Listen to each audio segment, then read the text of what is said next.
Joining me now is Ambassador Samantha Power, a member of President Barack Obama's cabinet.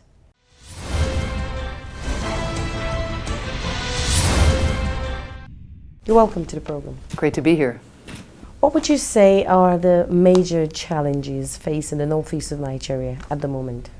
Clearly, the number one challenge is an evil group of terrorists called Boko Haram.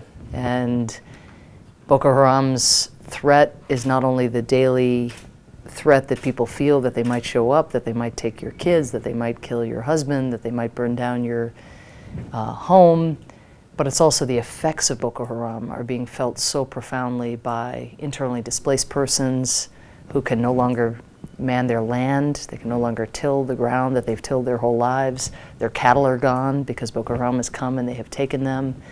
The psychosocial trauma, even of those people who've been rescued by the Nigerian military, what are the memories that they have in their minds? Those are people who are walking around now in the northeastern part of the country trying to reintegrate into society, but they're carrying demons that none of us can even imagine. So I think the stamp of Boko Haram now is around the northeastern part of the country, and it's extended into Cameroon and into Chad. I met with people also who'd survived Boko Haram attacks, and so our job together is to wipe out Boko Haram and tend to the consequences of their terror. You've been meeting with civil society groups, the president of Nigeria, and other persons, even the Bring Back a Girls campaign group. Can you give me a little insight into the form, the focus, the thrust of your discussions with them? Well, as always, when you meet with civil society or religious leaders, as we did, or the men and women who campaign every day relentlessly on behalf of the Chibok girls, you just want to learn. If you're an American diplomat coming from far away, you just want to listen to people, hear what concerns them. We also met with the UN humanitarians who are active in the northern part of the country.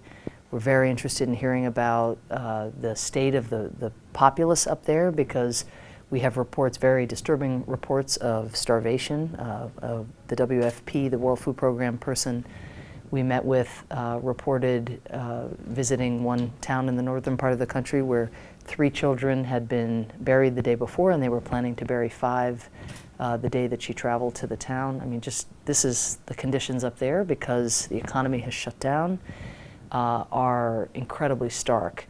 So when I go on a trip like this, I try to meet with as many people as I can before I do my official meetings, so that I can bring the perspective of the region, in the case of Cameroon and Chad, to Nigeria, because the regional coordination is so important, but also talk to the humanitarians and others, so that if they have requests they want to make of the government, I try to bring those to the government. And sometimes, because bureaucracies are complex, it can be useful to bring those messages forward. We understand that the United States is committed to helping Nigeria in the rehabilitation and reconstruction of the northeastern region. Specifically, what is the U.S. bringing to assist Nigeria in this regard?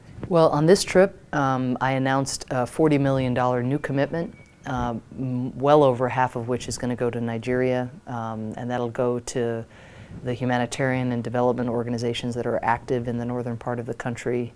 Again, it's challenging because the malnutrition emergency, the displacement emergency is so acute right now.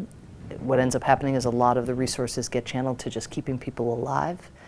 And then meanwhile, of course, we work the security issue. We offer intelligence and equipment and training to the Nigerian military and to the militaries of the region, because for lasting, sustainable recovery to occur, Boko Haram has to be defeated.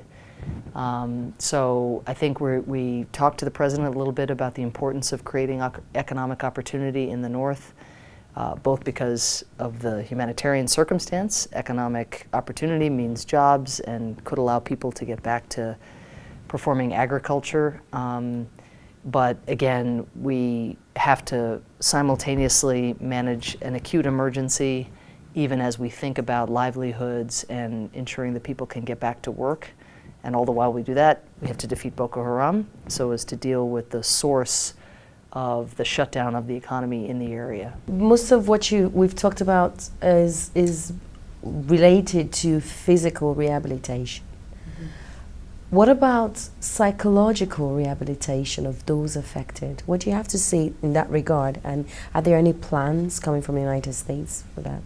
When I was in Cameroon, I went to the northern part of Cameroon and visited with internally displaced Cameroonians who had been attacked by Boko Haram. There are 170,000 Cameroonians who've lost their homes and are in effect just going door to door and trying to get people to shelter them. I mean, they're in a desperate state. And I visited with a refugee camp in which there were 58,000 Nigerian citizens who ended up crossing the border into Cameroon and moving a little bit inland into Cameroon because the threat of Boko Haram remains in the border area. And in going around and talking to the internally displaced Cameroonians and to the Nigerians, it was one of the most heartbreaking experiences you can imagine. What every family you would stop to talk to had suffered such imaginable loss and trauma that you don't even know how they continue to function. So meet a little boy who was studying in his madrasa in the northern part of Nigeria, and next thing, the guns of Boko Haram approach. He just starts running. I think he was 8 years old when he ran. He's now, I believe, 10 years old. Doesn't know where his parents are, doesn't know where his siblings are. Mercifully, he's been kind of adopted by this old Cameroonian grandfather, this lovely guy who's taken him under his wing. But all he wants is to find his parents. I met a Nigerian woman who was 14 when Boko Haram came into her village, and she saw members of her family be killed. She saw her home be burned. And Boko Haram said to her, either you come with me and you marry, in effect, you marry me, or I enslave you, in effect, or I will kill you. And she wanted to live. She went with Boko Haram. She was sexually enslaved for 2 years and now has escaped and is in this camp living with these memories. And in her case, so heartbreakingly, and I'm sure this is true across the area, among survivors who have escaped Boko Haram, she feels this sense of shame, as if she's being judged, like she was somehow part of Boko Haram. And I said to her, that was not a choice. When somebody says you die or you become my wife, that's not a choice. You didn't do anything wrong. I mean, what does a human being do in that circumstance? So this is only to underscore the importance of the question that you ask about psychosocial services. We are funding our programs, our non-governmental partners in the area who are beginning to do this work. The UN has started some of this work again, but it's not where it needs to be given the scale of the problem. In the last, if you combine 2015 and just the first few months of 2016, more than 10,000 people have been rescued from Boko Haram custody by the Nigerian army. But this is great. This is great news. That was not the record in 2014 and early 2015. I mean, things are progressing. But we need to ensure we have a system where those people are greeted, where they are embraced, where they get the kind of care that they need given what they're carrying. And that needs to be a cause for the Nigerian government and the Nigerian people, who have been extremely generous in the area in welcoming the displaced into their homes. The vast majority of the 2 million displaced in the north are living with host families and living in communities. There's only a very small percentage, 8% of the displaced are living in camps in Maiduguri and other places.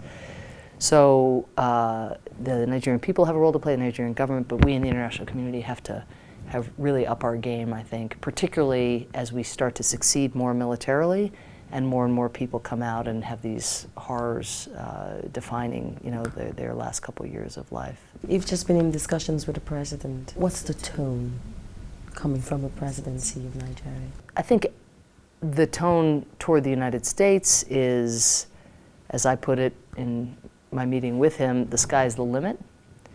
We have a partnership now that is a lot thicker in April 2016 than it was in April 2015. And by this time next year, it's going to be in another level altogether, I think, if things continue to progress. And that's on a lot of different fronts, on security, on support for governance, which he cares a lot about in terms of the anti-corruption efforts, and also, of course, in terms of economic development and trade.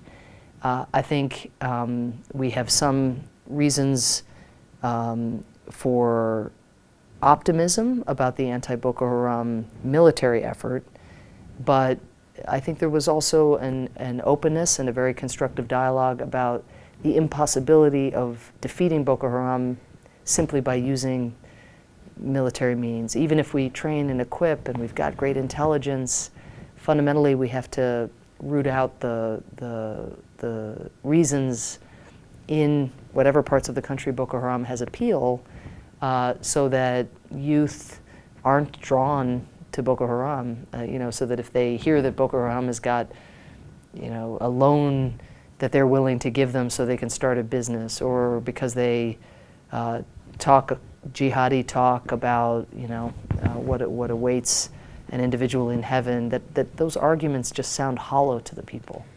And for that to happen, we're going to need to provide hope.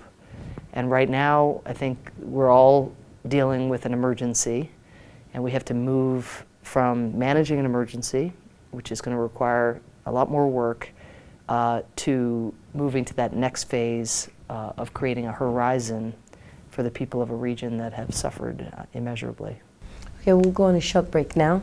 And when we return, we'll tell you more about efforts going into managing insurgency in Nigeria, as well as rehabilitation and reconstruction in the Northeast.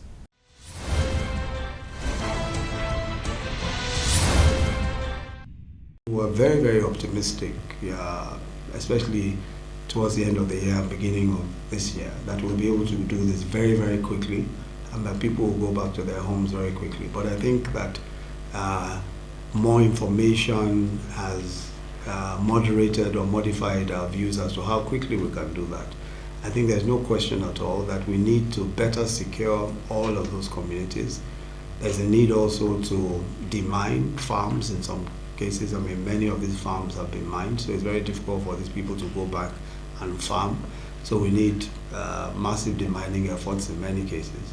And also just generally restore some security to those communities before people begin to go back. And of course, the fact that they haven't farmed for so long means obviously that if they were to go back there, it would be difficult for them to make ends meet and to survive. So there is a lot of work that needs to be done. I'd just like to again solicit your support, the support of civil society groups and individuals generally who feel committed to this and who are concerned about what's going on in conflict situations.